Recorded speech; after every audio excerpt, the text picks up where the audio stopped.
Good morning students. आज हम लोग आ गए हैं साइंस की वर्कशीट लेकर। वर्कशीट नंबर 21, डेट है 25 अगस्त 2021, क्लास 10th। और आज का टॉपिक है acid basis and salts. Acid basis and salts के आपके वीडियो एक और आ चुका है, ऑलरेडी 2 आ चुके हैं एक्चुअली।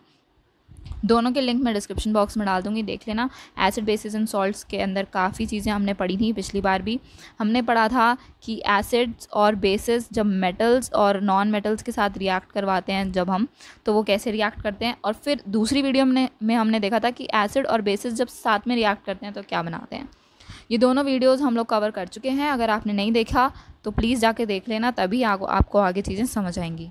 तो आज हम लोग पढ़ने वाले हैं acids and bases water solution के अंदर। अब वाटर सोल्यूशन में एसिड और बेसिस क्या रिएक्ट करते हैं और क्या बनाते हैं, आज हम लोग वो देखने वाले हैं। जब कोई एसिड वाटर के साथ रिएक्ट करता है तो वो H+ आयन या फिर H3O+ आयन बनाता है।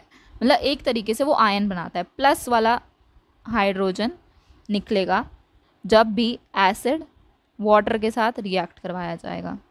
ठीक है, जैसे HCl को पानी के साथ रिएक्ट करा तो वो बनाया H3O+ और Cl-। ठीक है, तो H3O+ बनाया इसने, H के साथ जो है वो पॉजिटिव साइन लग गया है, H2O में एक और H लग गया है। ठीक है, separation of HCl molecule water की एब्सेंस के बिना नहीं हो सकता है। HCl मॉलिक्यूल का सेपरेशन, ये H अलग हो जाए Cl से, ये वाटर के एब्सेंस में नहीं हो सकता। तो वाटर होना ज़रूरी है,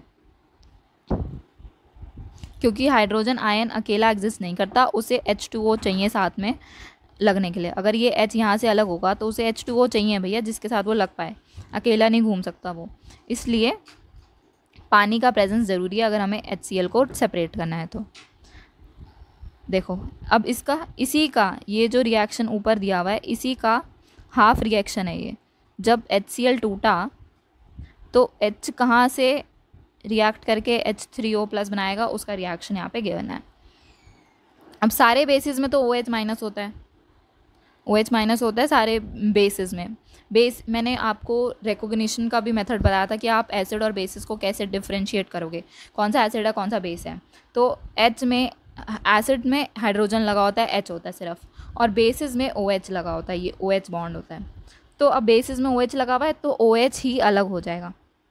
ठीक है, जैसे ये KOH को हमने पानी के साथ रिएक्ट कर दिया तो इसमें K+ आयन हो गया और OH अलग निकल गया। ऐसे ही MgOH का ट्वाइस में रिएक्ट करवाया तो Mg+ अलग हो गया और 2OH के आयन्स अलग हो गए।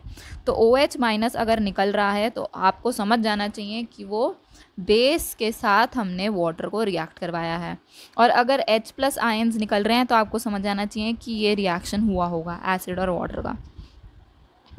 अच्छा, अब ये कह रहा है कि जब पानी मिक्स किया जाता है और एसिड और वाटर में, एसिड और बेसिस में, तो क्या होता है।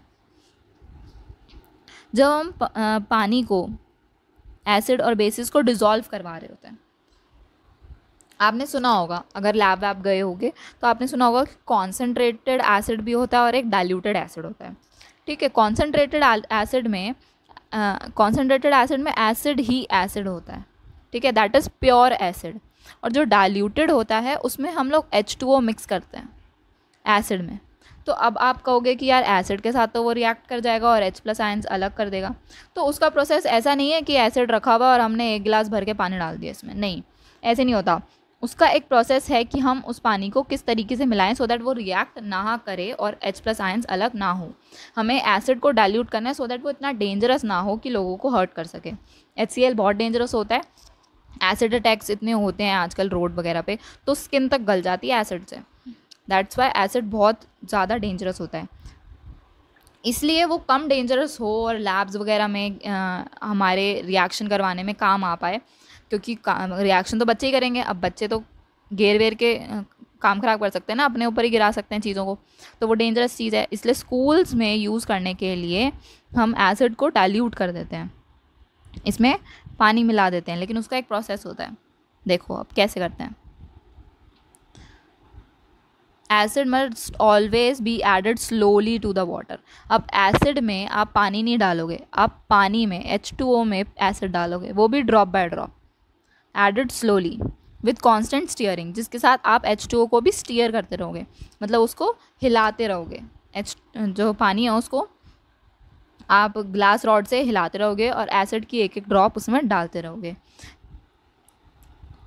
अगर पानी डालें हम कॉन्सेंट्रेटेड एसिड में तो हीट जनरेट करेगा वो एसिड, क्योंकि देखो अब पानी के मॉलिक्यूल्स अगर सारी तरफ होंगे और एक एसिड का मॉलिक्यूल जाएगा वहाँ, तो वो कम अपने आप को शक्तिशाली महसूस करेगा, तो वो बेचारा उसमें घुलना शुरू हो जाएगा। लेकिन अगर बहुत सारे एसिड के आयन्स हैं चारों तरफ, ये H2O का आयन, ये H2O का आयन, ठीक है, ये H2O का आयन, यहाँ पे सारे H2O हैं चारों तरफ, लेकिन यहाँ पे एक एसिड का आयन है, तो ये अब बेचारा अकेला है, तो ये कितना लड़ेगा इन H2O से? ये H2O इसे दबा लेंगे, है ना, ये इसे रिएक्ट नहीं करवाने देंगे, तो ये कि चारों तरफ एसिड है, मतलब एसिड के अंदर आप वाटर डाल रहे हो, कहने का मतलब अगर ये चारों तरफ एसिड हैं और आप एक बेचारा H2O यहाँ गिरा दो, तो ये तो सारे एसिड इस पर अटैक कर देंगे कि तू अंदर आया कैसे, है ना, तो ये इस पर अटैक कर देंगे, तो हीट जनरेट होगी, हीट जनरेटेड, तो मिक्सचर को वो स्प्लैश आउट भी कर सकती है, जो कि बर्न्स कॉज कर सकता है, ठीक है, आप जल सकते हो इफ़ आप एसिड में वाटर डालो, इसलिए एसिड में कभी पानी नहीं डालना चाहिए। कहाँ डलेगा पानी? पानी में एसिड डलेगा, पानी कहीं नहीं डलेगा, तो इसलिए हम क्या करते हैं, हम एसिड और बेसिस को वाटर में मिलाने के लिए वाटर में मिलाते हैं drop by drop, so that कि उसकी कॉन्सेंट्रेशन डिक्रीज़ हो जाए और आप उसे ईज़िली विदाउट एनी फियर आप उसे यूज़ कर सकते हो। और जब वो हम उसे मिला देते हैं तो उसे क्या कहते हैं? डाइल्यूशन कहते हैं, और वो डाइल्यूटेड एसिड हो जाता है, डाइल्यूटेड एसिड और बेस, ठीक है, आ गई होगी समझ, आई गेस। तो इसलिए हम एसिड में पानी नहीं मिलाते, पानी में एसिड मिलाते हैं, वो भी drop by drop with constant steering, हिलाते हिलाते विथ कांस्टेंट स्टीयरिंग।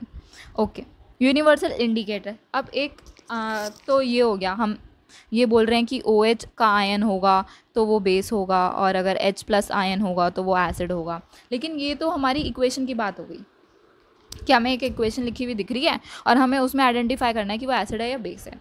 लेकिन अगर हमें सामने के एक केमिकल दे दिया आपको एक टेस्ट ट्यूब में, ठीक है, एक टेस्ट ट्यूब में आपको ये केमिकल दे दिया है, ठीक है, अब आप इसको देख के कैसे बताओगे कि ये एसिड है कि बेस है?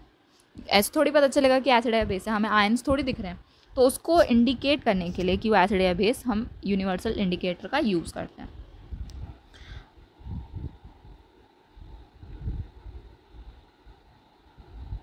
तो यूनिवर्सल इंडिकेटर क्या करता है?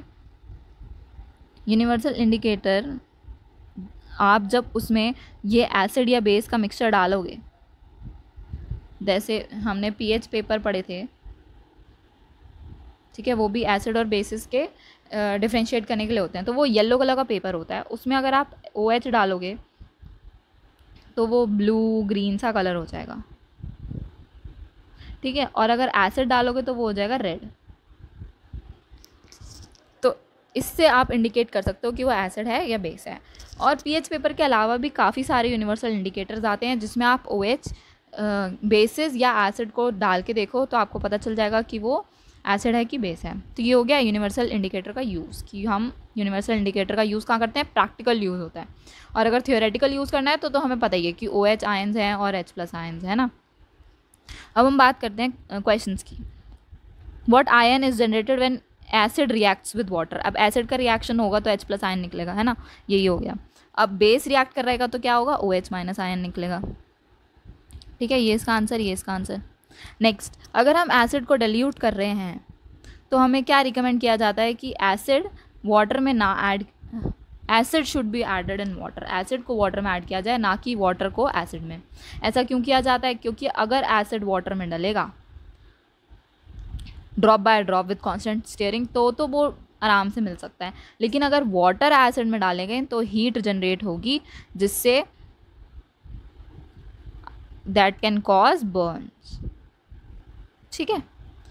How is the concentration of hydrogen ion affected when the solution of acid is diluted? जब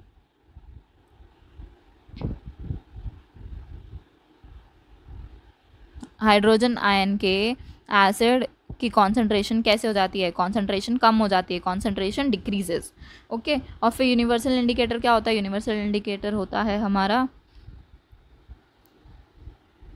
the universal indicator shows different colors at different concentration of hydrogen ion and in the solution। ठीक है, ये line आप लिख देना English में, वरना universal indicator आपको पता ही है एसिड और बेसिस के कॉन्सेंट्रेशन को प्रैक्टिकली डिफ्रेंशिएट करने के लिए यूज़ किया जाता है। ठीक है, इतनी सी बात थी आज के एसिड एंड बेसिस के चैप्टर में, काफ़ी इंटरेस्टिंग था। अगर दोबारा समझना चाहते हो तो समझ लेना। एसिड में H+ आयंस होते हैं और बेसिस में OH नेगेटिव आयंस होते हैं। इनका पता हमें अगर थियोरेटिकल पता लगाना है तो हमें पता ही चल जाएगा कि आयन है, और अगर हमें प्रैक्टिकली देखना है तो हम यूज़ करते हैं यूनिवर्सल इंडिकेटर्स। और यूनिवर्सल इंडिकेटर्स हमारे कई तरीके के होते हैं, PS पेपर बेसिक इंडिकेटर है। उसके अलावा हमने देखा कि एसिड और बेसिस को डाइल्यूट करा कैसे जाता है। Okay, that's it for today. Bye bye. Take care.